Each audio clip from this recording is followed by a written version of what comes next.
এত লম্বা কবরের জিন্দেগি কেমনে পার হবেন বলেন তো?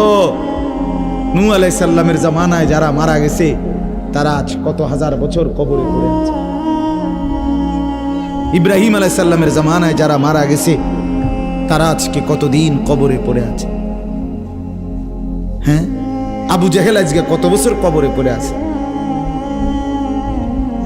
1450 বছর, আরো বেশি, 1450 বছর ধরে পড়ে আছে কবরে। এরপরে তো হাসরের মাঠ, এরপরে তো ফুলসেরাত, এরপরে তো জাহান্নাম, আর তো রইছে।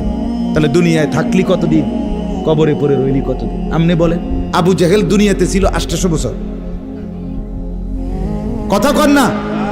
আবু লাহাব দুনিয়াতে জীবিত ছিল 900 বছর, তো কবরে আছে কত বছর?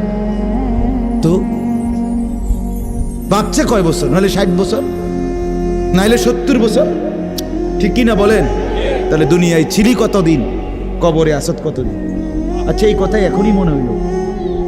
হ্যাঁ, এরপরে তো সামনেরটি রয়েছেই মিয়া, এখনো তো কিয়ামত আসে নাই, এখনো তো ইসরাফিল ফু দেয় নাই।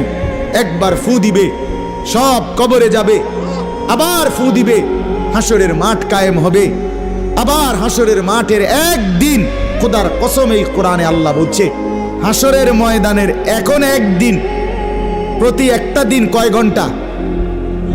হাসরের একদিন আল্লাহ বলছে 50,000 বছর, 50,000 সানা, 50,000 বছর।